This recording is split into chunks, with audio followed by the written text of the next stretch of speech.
is Tim again. Tim, good morning. You've got all the concrete blasting, control and everything. So they're waiting for, again, another truck. They go through the truck.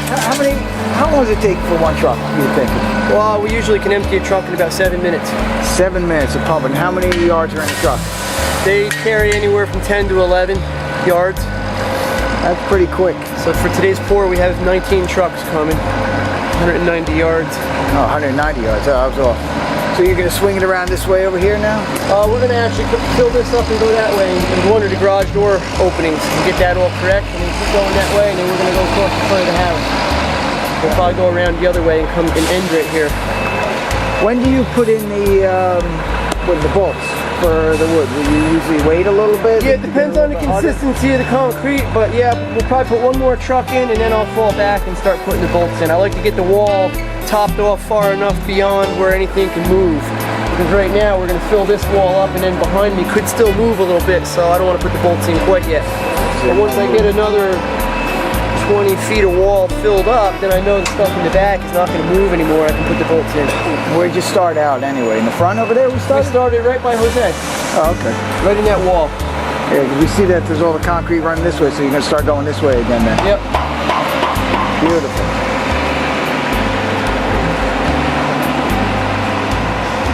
Beautiful day for it too. It's not too hot. Beautiful weather. Yeah, this is beautiful weather. Perfect for concrete. As long as the cops don't stop us, we can finish it.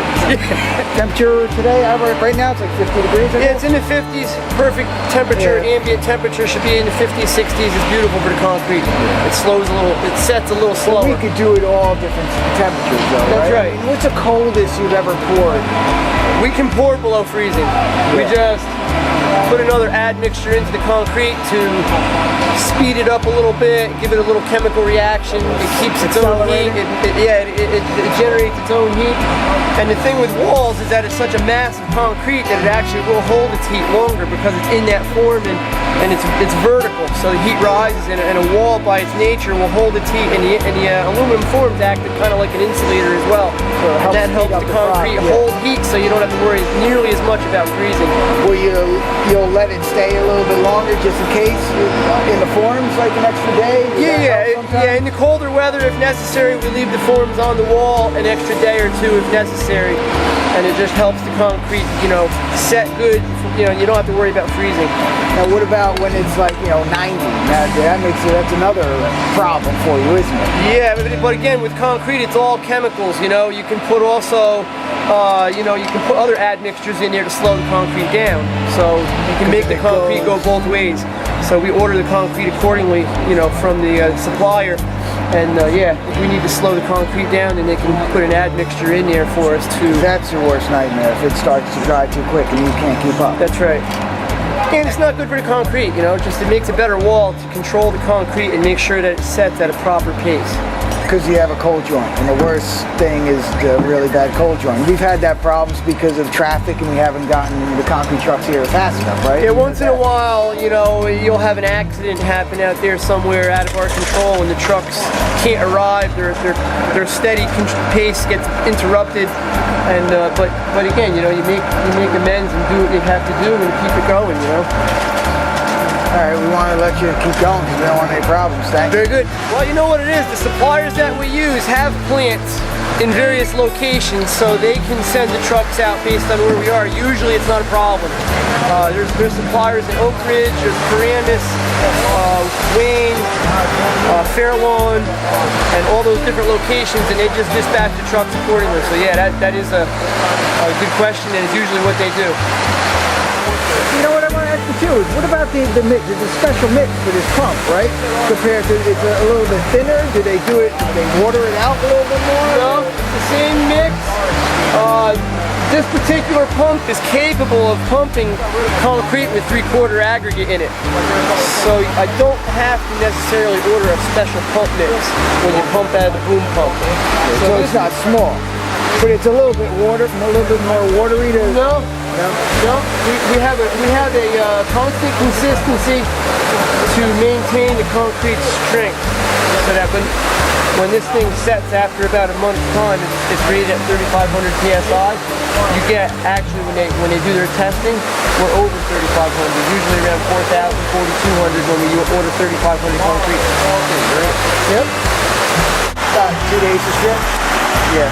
Yep. There's a lot of forms. Well, the good jump on it on Monday and probably finish it on Tuesday. Normally you'll let it sit for 2 days, a day, or depends. What do you think? Yeah. Like say today's Friday, of course. Say today was Thursday. Would you be back here tomorrow stripping this in?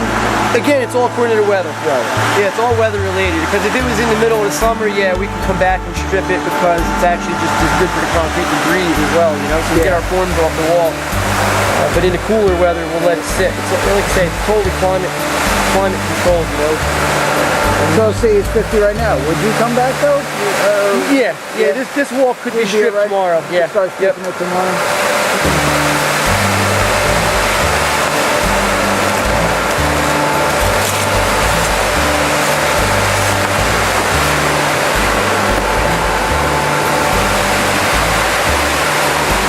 Hey Tim, are we going to use a vibrating stick on this particular foundation? Not today. Residentially, we usually don't have to use a vibrator. One, because the rebar content in the walls allows us to get the discharge hose low enough to discharge the concrete properly, and we have a good slump so that the concrete comes out in a good consistency. And the other reason that we don't like to use a vibrator on residential walls like this is because if you get in there too aggressively with the vibrator, it could possibly actually loosen up our hardware and cause a form to become loose. Commercially, it's a different story. Rebar content is usually a lot higher in little tighter areas, and the walls are smaller, and it's actually necessary to vibrate the concrete to get it in some of the tight spots that we have to get. So like the rebar is closer, so then you have voids in there. That's what it could cause voids and pockets, and yeah, areas where the concrete can't get around the structural rebar goods. So then yeah, we do vibrate when necessary. But residentially like this, it's generally not needed, and we actually kind of shy away from it.